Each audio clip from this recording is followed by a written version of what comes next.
Ulysses S. Grant was the 18th President of the United States. He served from 1869 to 1877 and died at age 63 on July 23, 1885. Grant was a member of the Republican Party. His vice presidents were Schuyler Colfax, 1869 to 1873, and Henry Wilson, 1873 to 1877. Grant was president during the Reconstruction period following the American Civil War. Prior to his presidency, Grant served in the Civil War as Colonel and Brigadier General of the 21st Illinois Volunteer Infantry Regiment, Major General of Volunteers, Lieutenant General of Union Armies, and General-in-Chief of the United States Army. He led the Union to ultimately defeat the Confederate States Army in 1865. He was an American military officer, politician, and the 18th President of the United States, who served from 1869 to 1877. As commanding general, Grant led the Union Army to victory in the American Civil War in 1865 and briefly served as U.S. Secretary of War. An effective civil rights executive, Grant signed a bill to create the Justice Department and worked with radical Republicans to protect African Americans during Reconstruction. Grant was born and raised in Ohio and graduated from West Point in 1843.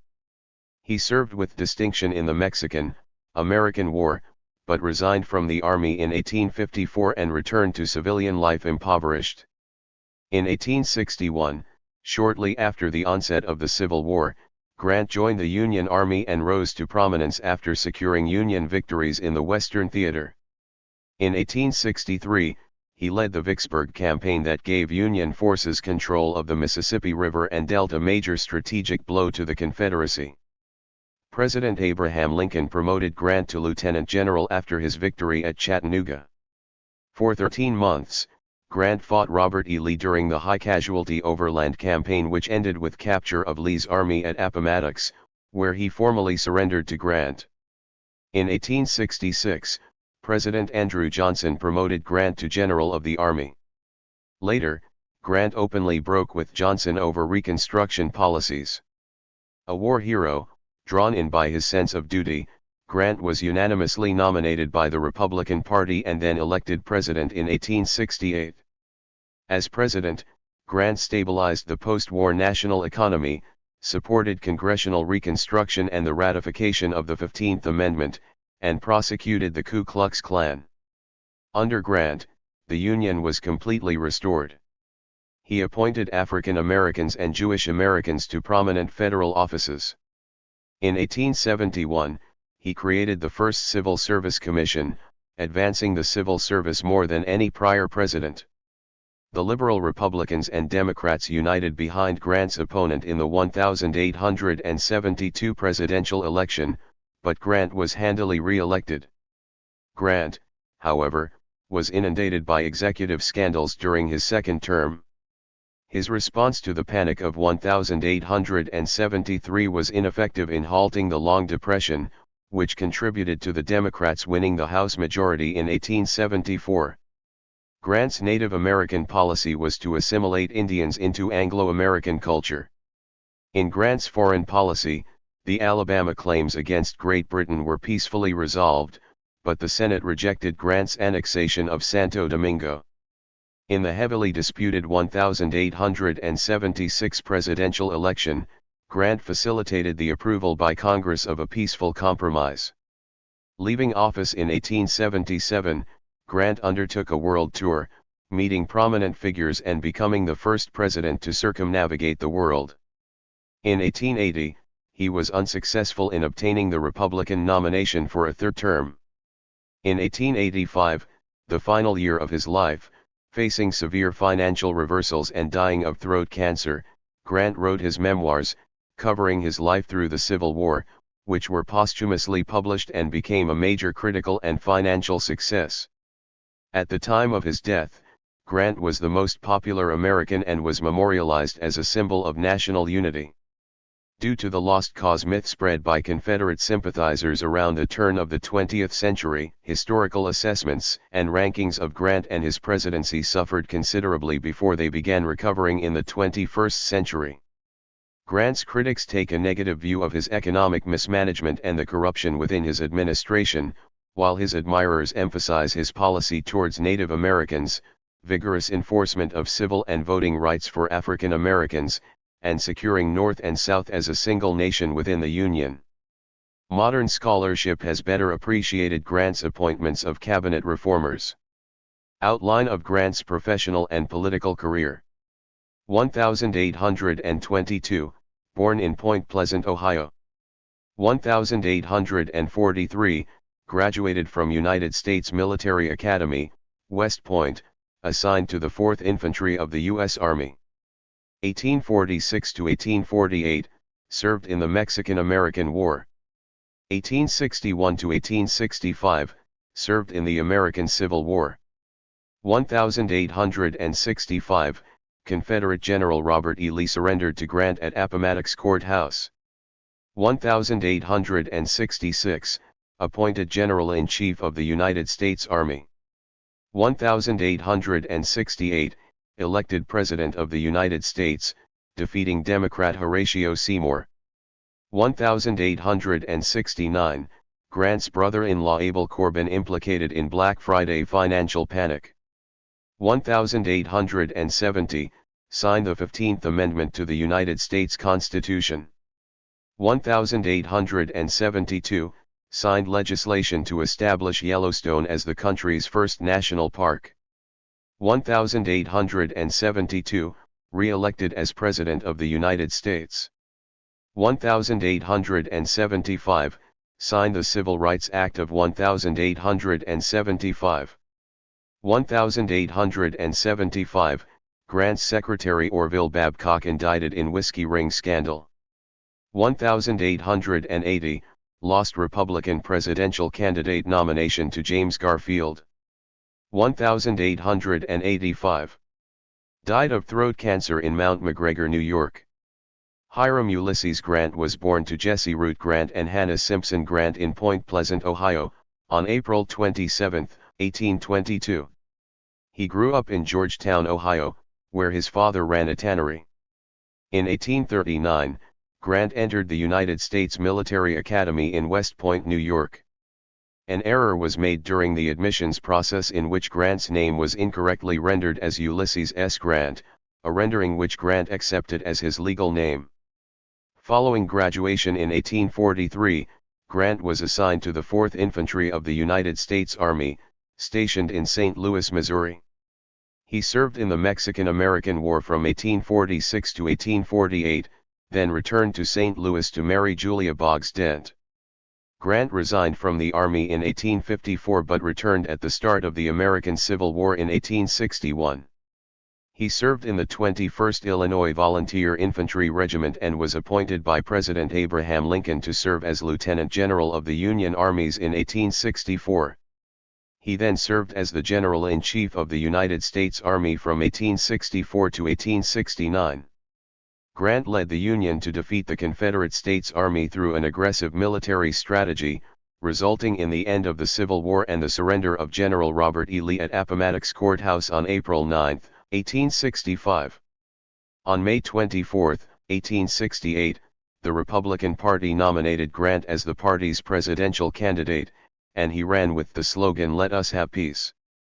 He defeated Democratic candidate Horatio Seymour in the presidential election on November 3, 1868, receiving 214 electoral votes to Seymour's 80. Grant served as president during the Reconstruction period following the Civil War. In his first term as president, the 15th Amendment to the United States Constitution was ratified, granting black males the right to vote. Grant also signed the Enforcement Acts of 1870 and 1871 and the Ku Klux Klan Act of 1871, which were designed to protect black citizens from the violation of their voting rights and associated violence. Grant also signed legislation to establish the National Weather Service and Yellowstone National Park. On November 5, 1872, Grant won the popular vote in his second presidential election, defeating Democratic candidate Horace Greeley. Greeley died before the Electoral College cast its votes. Grant received 286 electoral votes, while the remaining votes went to 4 Democratic candidates. During his second term as president, Grant signed the Civil Rights Act of 1875, designed to provide all citizens with equal access to public accommodations. That year, he also signed the Resumption Act to return the country to the gold standard. 1. The Grant presidency was also marked by a series of government scandals and negative public reactions. Grant's brother-in-law was involved in the Black Friday financial crisis of 1869, during which speculators Jay Gould and James Fisk manipulated the New York gold exchange market. It was revealed in 1872 that government officials, including Vice President Schuyler Colfax, were implicated in the credit mobilier scandal that took place during the construction of the Union Pacific Railroad. Grant's secretary, Orville Babcock, was indicted and later acquitted for involvement in the whiskey ring scandal of 1876, in which whiskey distributors and distillers bribed government officials in order to evade liquor taxes. The public also responded negatively to government salary increase legislation in 1873. In addition to increasing the salaries of the President and Supreme Court justices, the legislation included retroactive pay increases for Congress members that were later rescinded. After the presidency, Grant and his wife Julia spent 2 years traveling around the world before settling in New York City in 1880. In 1884, Grant was bankrupted after investing in Ferdinand Ward's Ponzi scheme. He then focused on writing his memoirs while facing the diagnosis of throat cancer. Grant died in Mount McGregor, New York, in July 1885, just after finishing his memoirs. In school, Grant was known as an average student and a skilled equestrian. He and his wife Julia had 4 children: Frederick, Ulysses Jr., Ellen, and Jesse. Grant's memoirs were published shortly after his death in 1885 by Mark Twain. Several memorials honor Grant. In addition to Grant's tomb, there is the Ulysses S. Grant Memorial at the foot of Capitol Hill in Washington, D.C. Created by sculptor Henry Merwintrady and architect Edward Pierce Casey, and dedicated in 1922, it overlooks the Capitol reflecting pool. The Ulysses S. Grant National Historic Site near St. Louis, and several other sites in Ohio and Illinois memorialize Grant's life. The U.S. Grant Cottage State Historic Site, located at the top of Mount McGregor in Wilton, New York, preserves the house in which he completed his memoirs and died. There are smaller memorials in Chicago's Lincoln Park and Philadelphia's Fairmount Park. Named in his honor are Chicago's Grant Park, as well as several counties in western and midwestern states. On June 3, 1891, a bronze statue of Grant by Danish sculptor Johannes Gellert was dedicated at Grant Park in Galena, Illinois. From 1890 to 1940, part of what is now Kings Canyon National Park was called General Grant National Park, named for the General Grant sequoia. In May 2012, the Ulysses S. Grant Foundation selected Mississippi State University as the location for Grant's presidential library. Historian John Y. Simon edited Grant's letters into a 32-volume scholarly edition published by Southern Illinois University Press. Grant's image has appeared on the United States $50 bill since 1913. In 1921, the Ulysses S. Grant Centenary Association was founded with the goal of coordinating special observances and erecting monuments in recognition of Grant. The venture was financed by the Grant Memorial coinage minted and issued in 1922, commemorating the centenary of Grant's birth. Grant has also appeared on several U.S. postage stamps, the first one issued in 1890, 5 years after his death. In 1865, as commanding general, Ulysses S. Grant led the Union armies to victory over the Confederacy in the American Civil War.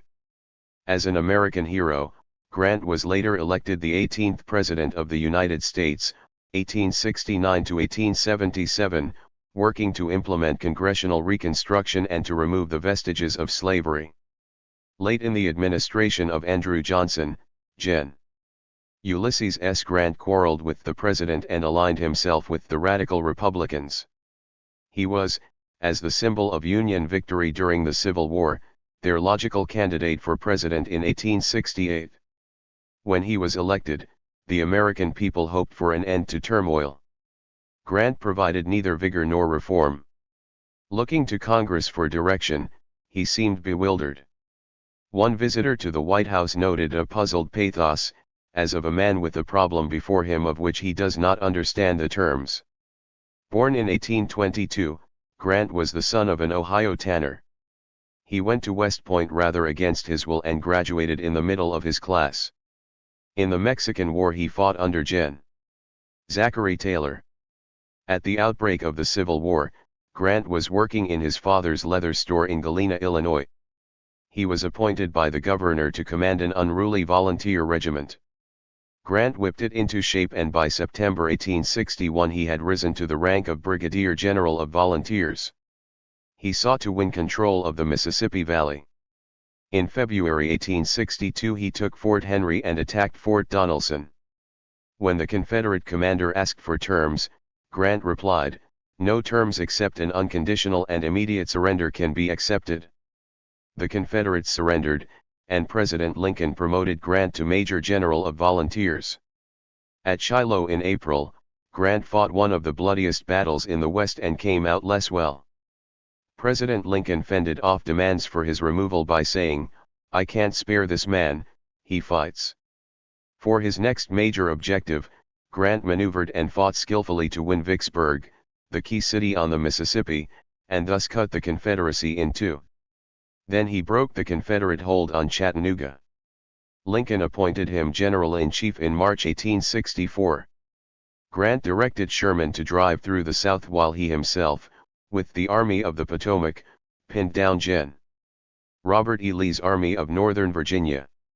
Finally, on April 9, 1865, at Appomattox Courthouse, Lee surrendered. Grant wrote out magnanimous terms of surrender that would prevent treason trials. As president, Grant presided over the government much as he had run the army. Indeed, he brought part of his army staff to the White House. Although a man of scrupulous honesty, Grant as president accepted handsome presents from admirers. Worse, he allowed himself to be seen with two speculators, Jay Gould and James Fisk. When Grant realized their scheme to corner the market in gold, he authorized the Secretary of the Treasury to sell enough gold to wreck their plans, but the speculation had already wrought havoc with business. During his campaign for re-election in 1872, Grant was attacked by liberal Republican reformers. He called them narrow-headed men, their eyes so close together that they can look out of the same gimlet hole without winking. The general's friends in the Republican Party came to be known proudly as the Old Guard. Grant allowed radical Reconstruction to run its course in the South, bolstering it at times with military force. After retiring from the presidency, Grant became a partner in a financial firm, which went bankrupt. About that time he learned that he had cancer of the throat. He started writing his recollections to pay off his debts and provide for his family, racing against death to produce a memoir that ultimately earned nearly $450,000. Soon after completing the last page, in 1885, he died. When Ulysses was 1 year old, his family moved to the nearby town of Georgetown. Jesse Grant supported the family as a tanner making animal hides into leather. Ulysses did not like working at the tannery. Instead, he would take care of the family farm, and care for the animals, especially horses. He attended several grade schools in Ohio and in Maysville, Kentucky, and thought about becoming a math teacher. When Grant stated that he would like to go to college, his father got him an appointment to the U.S. Military Academy at West Point, New York. By mistake, his name was listed on the roster as Ulysses S. Grant, and although he tried to correct it upon entering the academy, they informed him it would require a new appointment. Knowing this would upset his father, Ulysses accepted the change. His classmates soon nicknamed him United States or Uncle Sam Grant, and then called him Sam Grant. Ulysses graduated from West Point in 1843, 21st out of 39 cadets graduating that year. He was assigned to the 4th U.S. Infantry Regiment stationed at Jefferson Barracks near St. Louis, Missouri. Ulysses' roommate his last year at West Point was Fred Dent, who had grown up at a nearby plantation called Whitehaven. Grant was invited to visit the home, and during a visit in February 1844 he met one of Fred's sisters, Julia Dent Grant. The two fell in love and became engaged before Ulysses was stationed further south. During the Mexican War, Grant served in nearly every major battle of the war and was twice brevetted for bravery. Ulysses and Julia married in St. Louis in 1848 after the conclusion of the Mexican-American War. Grant was assigned to several different posts before resigning from the Army in 1854 to try his hand at farming in St. Louis at Whitehaven. Grant struggled on the farm, however, and in early 1860 the family moved to Galena, Illinois, where Ulysses worked as a clerk at his father's general store. With the outbreak of the Civil War in April 1861, Grant offered his services to the U.S. military and quickly rose to fame following his victories at Forts Henry and Donelson, where he earned the nickname Unconditional Surrender Grant. He rose through the ranks and was appointed by President Lincoln to become commanding general of all Union armies in March 1864. Grant supported Lincoln's war aims of union and freedom for the nearly 4 million African American enslaved individuals in the South. Following Lincoln's enactment of the Emancipation Proclamation, Grant made sure that the enslaved men, women, and children who escaped to Union lines were protected and cared for. After being promoted, Grant worked diligently to bring an end to the war. He accepted Confederate General Robert E. Lee's surrender of the Army of Northern Virginia on April 9, 1865, effectively ending the Civil War. After the Civil War, Grant was elected the 18th President of the United States in 1868.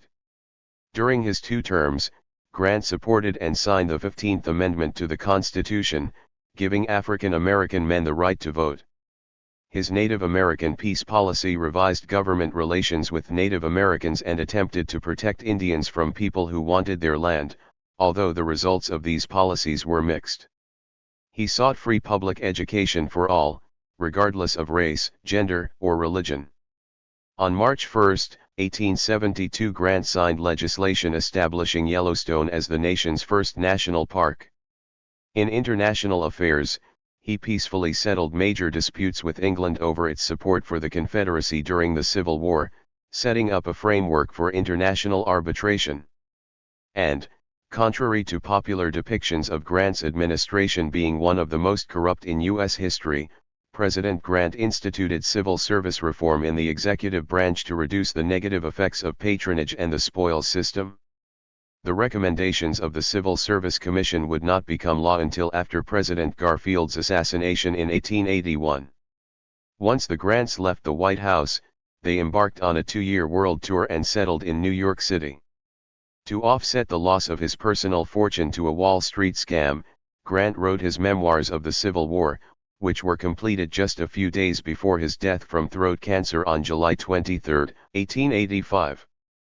Published posthumously, the personal memoirs of U.S. Grant is still considered one of the best military commentaries ever written. Thank you for watching this video.